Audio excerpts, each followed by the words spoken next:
6 warnings, 6 chances to save 1,500 lives. They ignored every single one. The sinking of the Titanic wasn't just an accident, it was a countdown. Over 1,500 people lost their lives when the unsinkable ship went down. A tragedy seared into our memory. But the story we know is about a fatal encounter with one iceberg. The truth is way more disturbing. On its final day, the Titanic's crew was handed a map of the danger, not once, not twice, but 6 separate times. This is the story of those 6 warnings, the 6 moments that could have saved everyone, and why they sailed on anyway.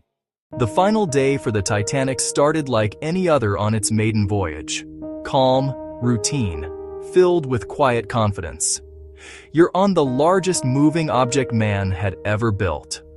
What could go wrong? At 9 a.m., as first-class passengers settled in for breakfast, the first hint of disaster crackled through the airwaves. The message came from the Cunard liner, the Caronia, a wireless telegram appearing in Titanic's cutting-edge Marconi room.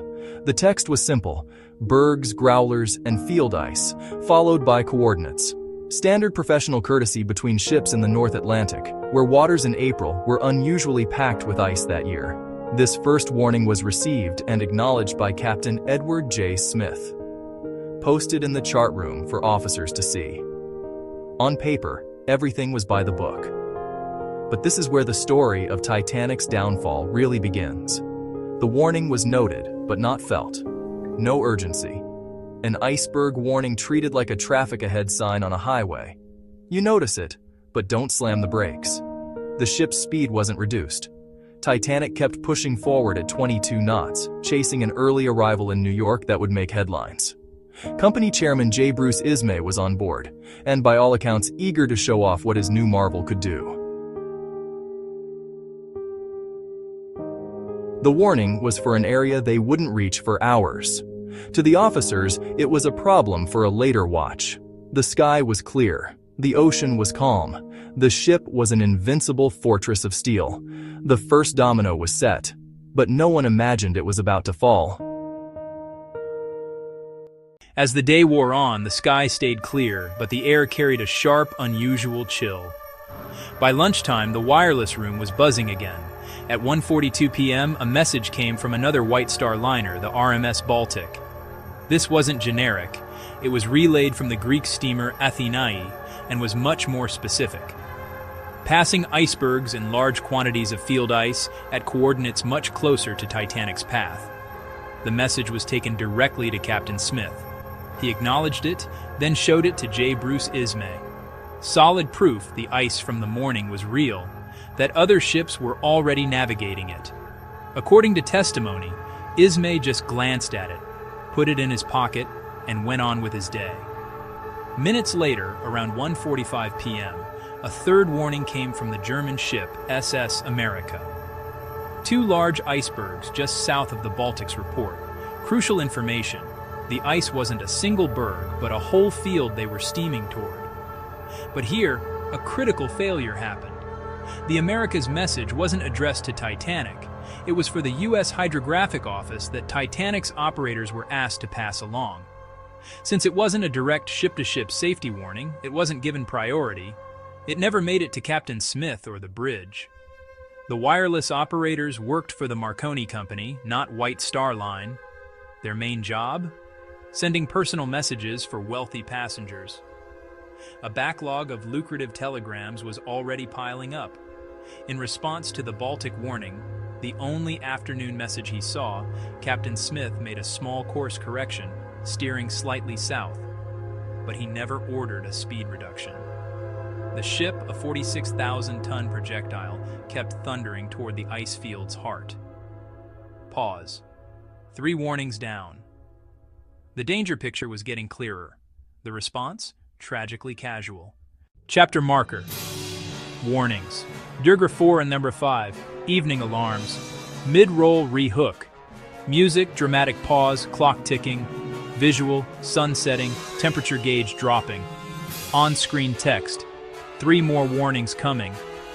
As night fell, 3 more warnings would arrive. One would be the most critical message the Titanic would ever receive, and it would be buried under telegrams about stock trades. Stay with me. As night fell, 3 more warnings would arrive. One would be the most critical message the Titanic would ever receive, and it would be buried under telegrams about stock trades. Stay with me.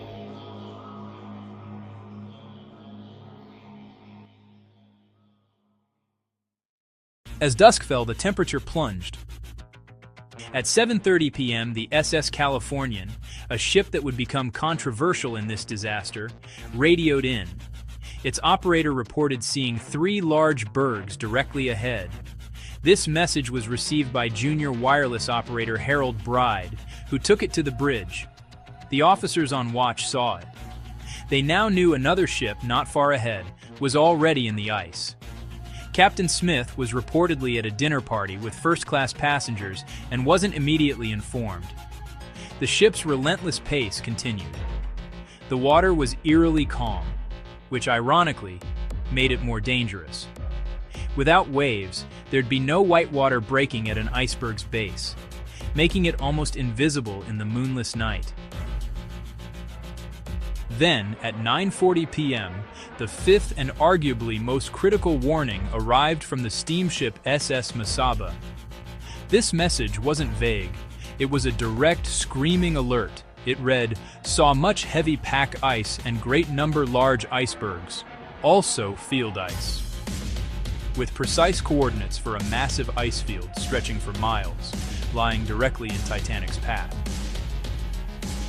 No way to misinterpret this.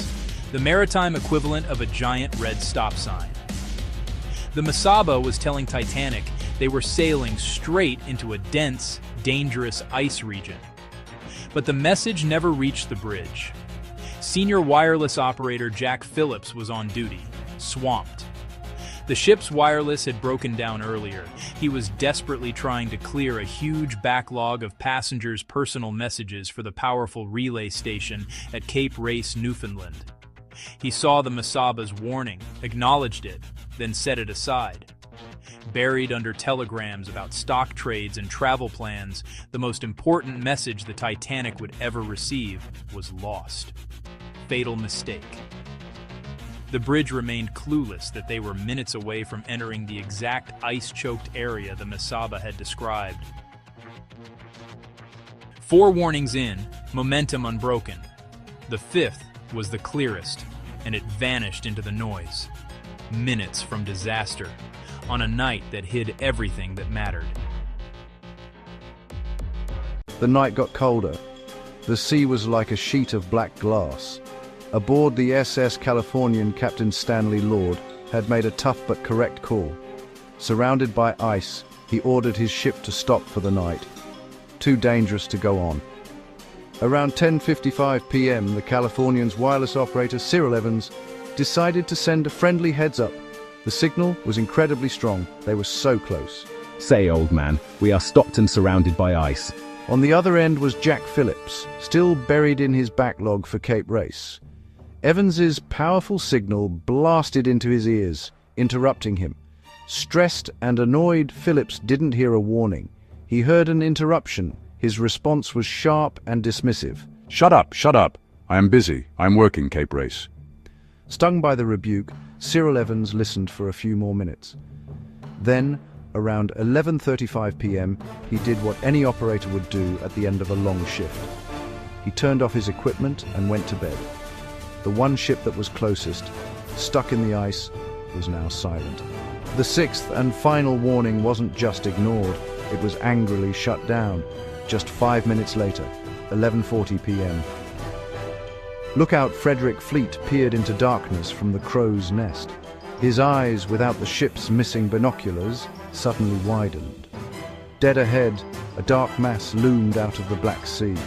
He rang the bell 3 times and grabbed the phone to the bridge. "Iceberg, right ahead." The officers on the bridge reacted instantly, but it was too late. The unsinkable ship, hurtling through the dark at over 20 knots, turned with agonizing slowness. With a sickening, grinding shudder, its starboard side scraped along the underwater spur of the iceberg. The countdown was over.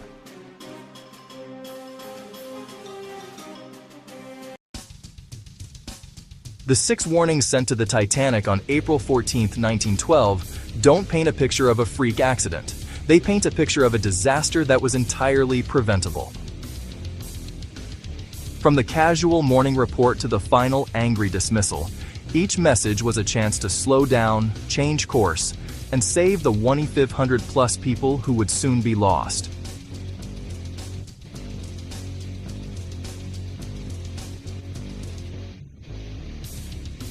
These warnings were swallowed by a perfect storm of human error, the pressure to set a speed record, a brand new wireless system where personal telegrams took priority over safety, and a deep-seated arrogance in technology. Captain Smith himself once said he couldn't imagine any condition which would cause a ship to founder. Modern shipbuilding has gone beyond that. In the 2 hours and 40 minutes following the collision, that belief was shattered. The ship built to survive 4 flooded compartments had damage to 6. As the great liner plunged into the Atlantic, it took with it not only all those lives but also the unquestioning faith in a gilded age of progress. The tragedy of the Titanic isn't just that it hit an iceberg, it's that they were told it was there, again and again, and they sailed on anyway.